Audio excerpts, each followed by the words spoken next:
somewhere in the high 30s, the last theoretical lecture. So I thought it would be nice to go back to what we started the semester with, linear programming. So what was the canonical problem? It's been a while. Yes? Ax equals b with x more than equal to 0, where we minimize c2x. Excellent. So again, sometimes it's more convenient not to write something in the canonical form. The advantage we saw is that when we were doing our analysis, we could always assume things had a certain structure when we were doing the analysis. In terms of actually setting up the model, it's often a real pain in the ass to have to do this. Oh, damn, this is recording. All right. So we talked about the if-then statements and all the things you can do if you start to allow binary variables. And you want to eventually get to the point where you can write down a program without having to always go back to the fundamental form and add all the constraints. You want to have things defined like if-then. Okay?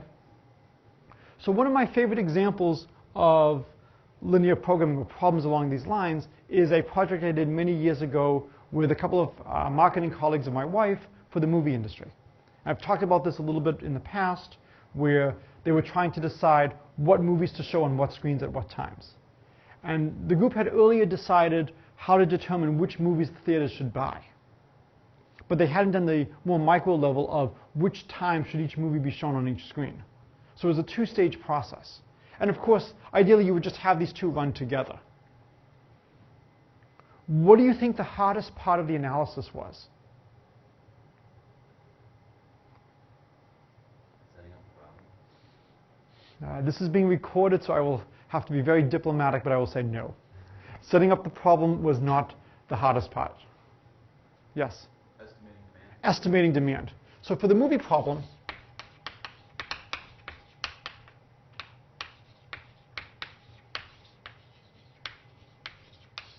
that's where the great difficulty came from.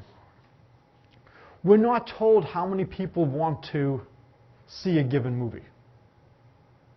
So we talked, I think, in the past about how you could assign a bunch of parameters to a movie. Is it new? Is it, what's the genre? Does it have an action star, popular movie star in it? Is there a popular theme song from the movie that's being played on the airwaves? Is it a sequel? Lots of different things. What time of year? I wanted to add another level, what other movies are being played at the same time because they're competing with each other for demand. So you have all these different things to consider. What makes this so difficult is we have to somehow estimate these parameters. And what if we don't do a good job estimating those parameters? What do you think happens? Yeah. Yeah, you could over or underestimate. And so the whole idea is, how do we adjust now for the fact that we have uncertainty? So we have to adjust for uncertainty. So the example I'm going to use, I'm going to switch from the movie industry to the oil supply problem.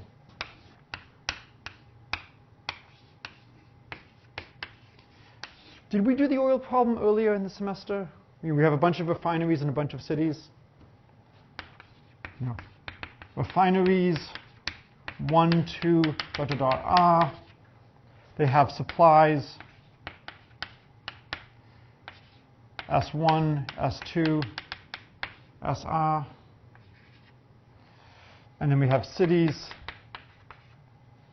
Maybe call it maybe R1, R2, RR, C1, C2, CC. And they have demands D1, D2, DC. And then what else would we need for this problem?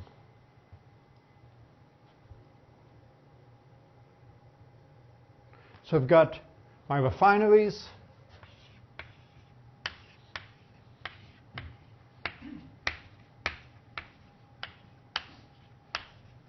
And I have a bunch of cities with demands. Yes? So it's almost distances. Distances is a really good proxy. Yes? Cost of cost of shipping. So the problem is we can't use S for shipping cost, we can't use C. We could do either T for transfer cost or E for expense. E, 1 to cost to ship 1 unit from refinery 1 to city 2. And of course, more generally, I could do IJ. So, what do you think the difficulty is going to be in this problem?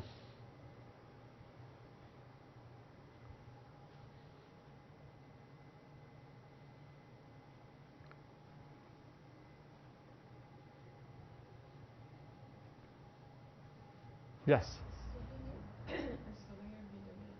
Yeah. How to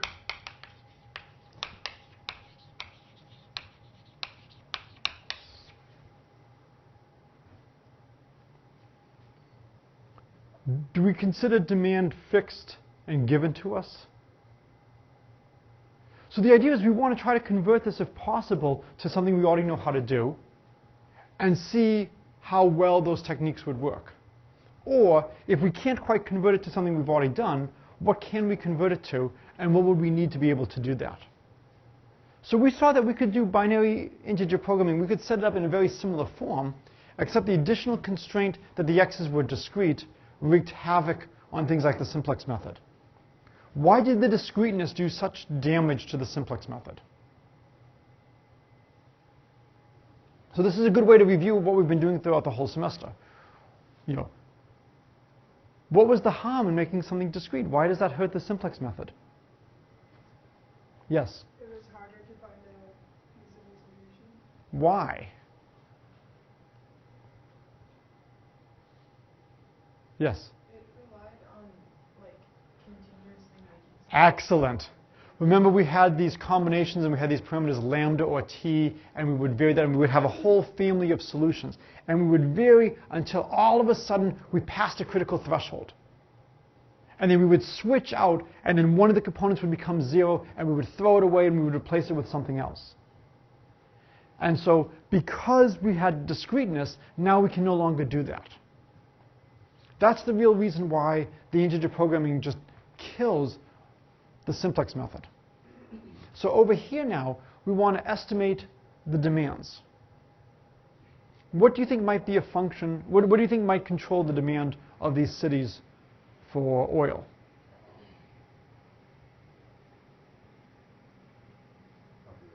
Population. Do we think the population is going to change greatly?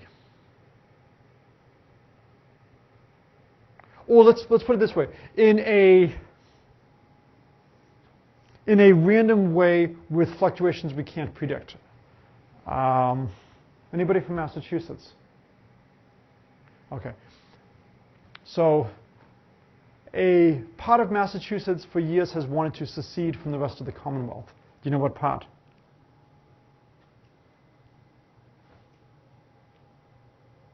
Anybody want to guess what part of Massachusetts wants to secede or wanted to secede? That was never a really serious movement. Yes? Boston? No. Parts of Massachusetts want to secede and get out of Boston. It's Cape Cod. So Cape Cod is a resort area. There's not that many people who live there year-round, but over the summer, the population swells. And so if you look at how much money the Cape sends to Boston and how much money they get back, the Berkshires might be another region which might consider, how much money are we sending to Boston, how much are we getting back? So there's a lot of different pressures. So if you look at a vacation area, you can see large population swings over different seasons. Is it predictable or not predictable?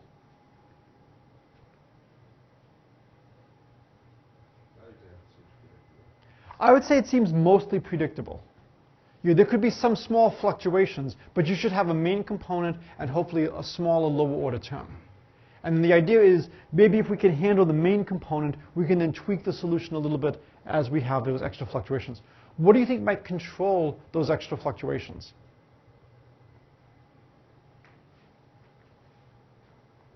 If you think of a vacation spot, what could control the number of people going to the vacation spot? Weather. Let's say you have a hurricane. That's probably going to cut down on the number of people who choose to go to that vacation area. And so you could have wild swings within a week or so. So we want to have some way to handle fluctuating demand. If you look at more people moving in, if you look at the number of immigrants or refugees coming in, for the most part, is it enough to really change the population and the demands of the region?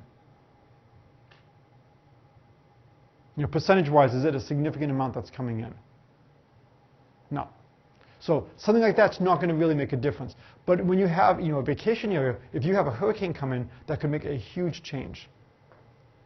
What might also change things in a non-vacation area? It's also related to weather. How could weather affect the demand?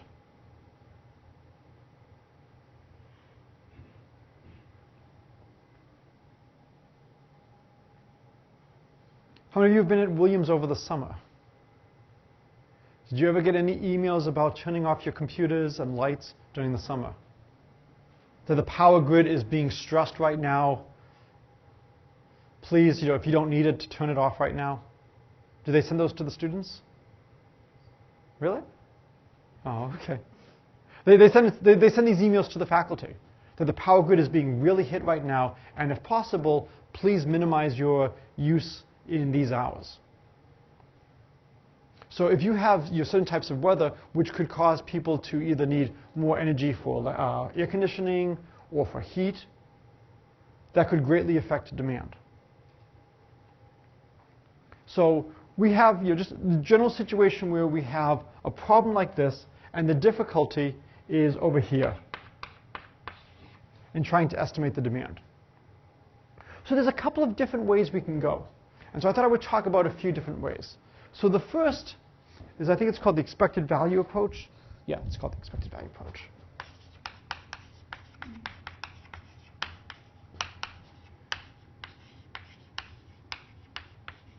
This is probably the easiest thing to do, which is why we're starting with it. The name is almost enough to figure out what's going on. So let's say we have the equation A alpha x equals B, alpha. And then probability take A alpha, B alpha is P alpha, and the sum over alpha of P alpha equals 1. So what I'm saying here is I'm going to have a bunch of different constraints. And with different probabilities, those are the ones that are going to kick in.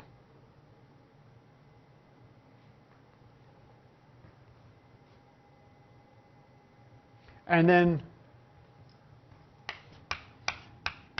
x greater than or equal to 0, well, that's always going to follow. And then what about the thing we're trying to minimize? So here, for this problem, we'd be trying to minimize some kind of cost thing.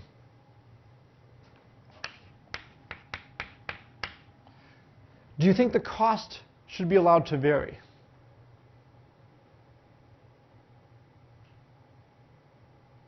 So I'm seeing more heads going this way than this way, so we'll allow the cost to vary.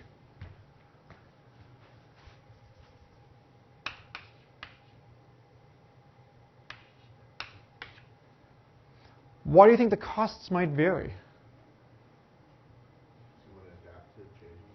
You may want to adapt to changing demands. If there is an energy shortage, what are people going to do who have extra energy?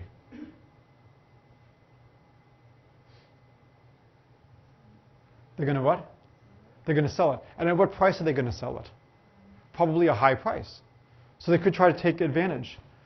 I try to read a wide variety of articles to just find examples to use in class. My favorite one from this morning was the Cleveland Browns. Anybody know what they're going for? winless, going to be trying to become the second NFL franchise to go 0-16 in a regular season. They're a good way there. And what's interesting is they're actually in one of the two weakest divisions, I think, in football. They are now selling, I think on the secondary market, Cleveland Brown tickets for $5.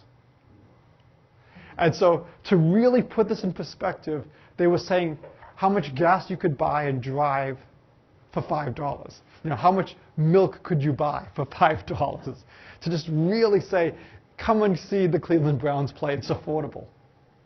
For $15, I think you get to start. Why are the Cleveland Browns tickets going so cheaply? Actually, this is being recorded, so we'll stop there. We'll just say that the Cleveland Brown tickets are a very reasonable price right now. So I think you want to have the flexibility. So if I knew exactly which of these situations happened, we could then solve it using standard techniques. Can anybody think of a way to try to combine all of this? What could we try to do?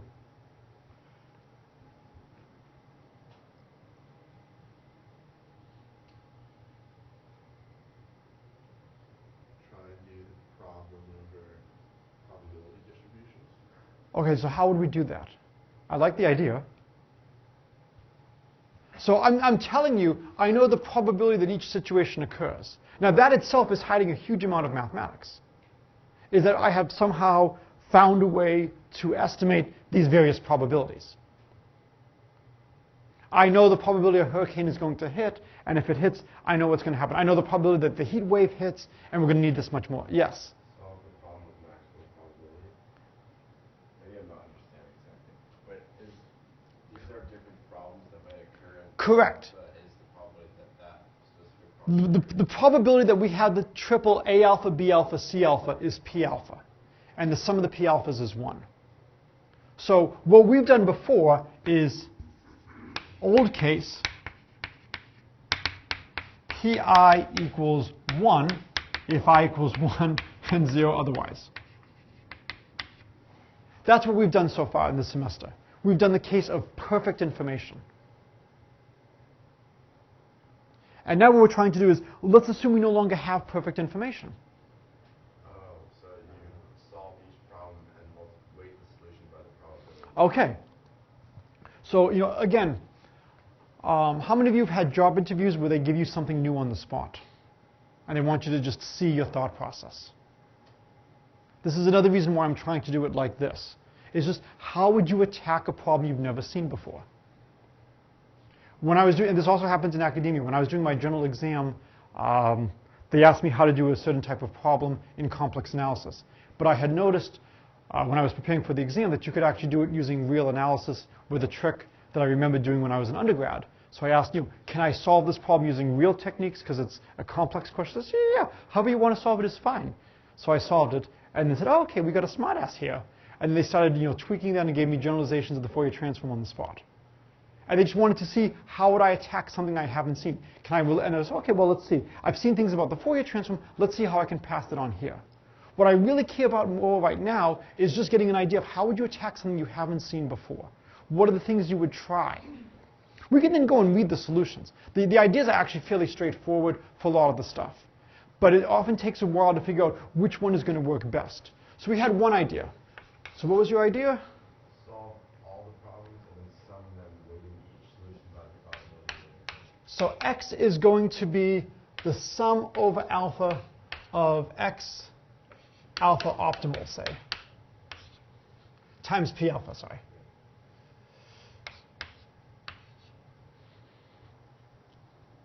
Okay. Is there any danger that this sum would not exist?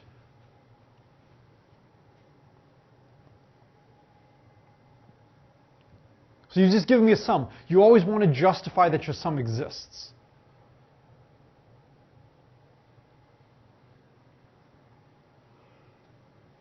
So do we expect the sum to exist?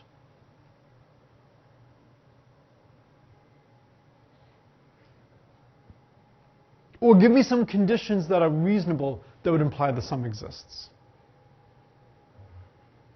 Finite alpha. Good. So assume finitely many alpha, we do need to assume one other thing.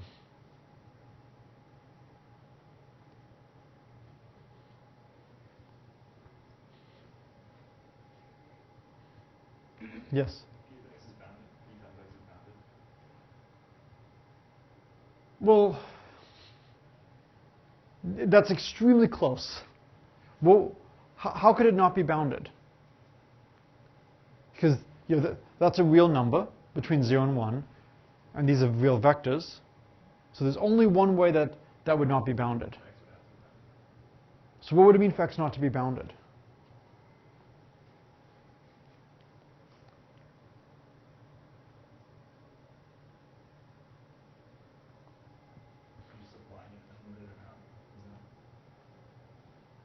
So we need to assume that x alpha optimal exists. So assume optimal solutions exist. Optimal solutions may not exist. But if they exist, then we're fine. So the question is, how could an optimal solution not exist? Maybe we don't have enough oil to supply all the cities. So it might not be physically possible. So it might be, it's not that I don't care if it's expensive, but there's a difference between it's expensive and it can't be done. And so the hope is that as long as we have enough oil and we have enough ability to transfer through the network, we will at least be able to come up with a solution. So this is one approach. Can anyone give me another approach related to what we're doing here?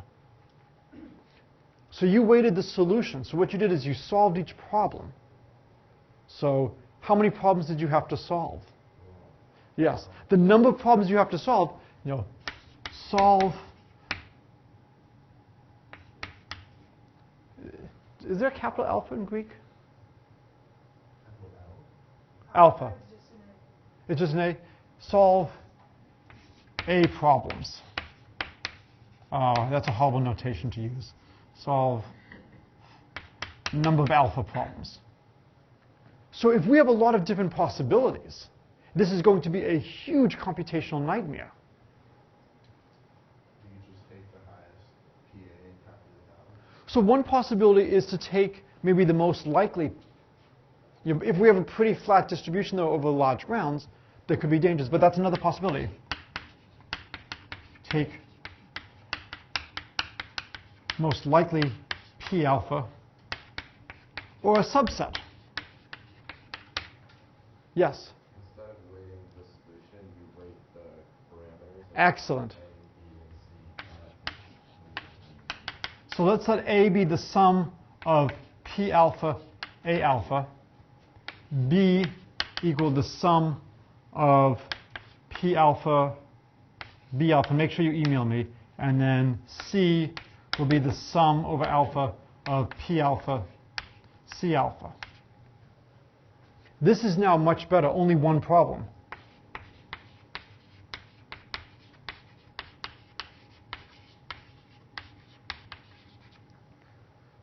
So what we see is there's actually ways to handle this using techniques we already know. Now, as soon as you provide a solution, you want to be able to justify, is this a good solution? What does it have that's nice? What does it have that's not so nice? So of these 1, 2, and 3, I like 3 in terms of it has fewer things. It's one problem to do. This is an initial startup cost, which is not hard. The real killer is actually running through the linear program. So this is very fast. What is the disadvantage? You lose some of your ability to estimate the uncertainty. In what sense?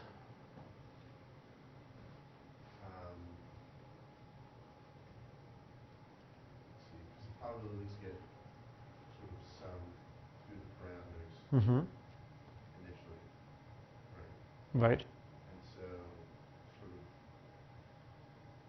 you just get weighted parameters, right? We get these weighted parameters. Right. So But is that taking into account the uncertainty now by giving us this new problem? And that somehow this new problem encodes the uncertainties? how would you do an analysis? Say you get a solution, right? Yes, you're close. And then how would you sort of express your confidence in the likelihood of that solution actually giving you the optimal at the end? Good. So almost surely it will not give you the optimal in the end, because this solution in all these methods is taking into account all these various things. Well, you're kind of hedging your bet. It's not surprising that you're not going to get the optimal because you're trying to protect yourself from so many different things. But here's the real conundrum. How do you know that the solution you get is a valid solution to whatever problem actually occurs in the world? All we know is it's a feasible solution for this weighted system, but it may not be a feasible solution for the one that's actually realized. So it's a little bit of an issue. So the advantage is it's simple, it's easy to use. For those of you who've done the method of least squares are very easy to use. You can get a closed form expression for the best fit parameters using calculus and linear algebra. The disadvantage is larger errors get more weight than smaller errors. And it's much worse to have one error of 4 than 4 errors of 1. So this is easy to use. It will return something. But the question is, what kind of confidence do we have in what's returned? It's still a really good approach. So I just want to talk very briefly about some of the other stuff. I will post an article that one of my students wrote a few years ago that some people in the class are working on updating on how you would handle stuff like this. One of the things you can do is you can try to make this a multi-stage problem. So maybe you have some uncertainty in demands. Maybe what you can do is you can do an initial shipment of oil to some cities. And you can keep some oil in strategic reserve. And then as you find out how the system is evolving, you can then make secondary shipments. It's changing the problem a little bit, but it's also a little bit more realistic that Walmart does not send out trucks just once. It's more efficient if you send everything at once to that store and not keep going back and forth. So what you might do is you might have an initial shipping cost and then a secondary shipping cost. If you have supply depots, that's very useful.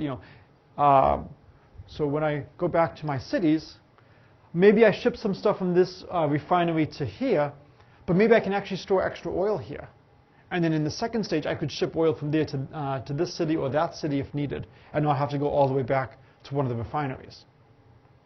So this is another approach, is to try to add layers. And the more layers you have, the more you're updating, and the more you can take into account, because you now have smaller windows where you have less uncertainty. But you lose the ability to take advantage of those cheaper costs in the beginning. I believe what Walmart does is they just have their trucks running nonstop. And they just load up the trucks, they keep going round and round, and they just drop off things as needed. There's one other approach that's worth talking about, and it's, I think, a good place to end today. How many of you have taken economics? Have you talked about like min, max, and inversions and stuff like this? Minimizing your maximum loss? Yeah. Have you done stuff like that? So there's different types of people. Are you risk averse? Are you risk seeking? If I do this strategy, it could make me a lot of money, but it could have me very exposed.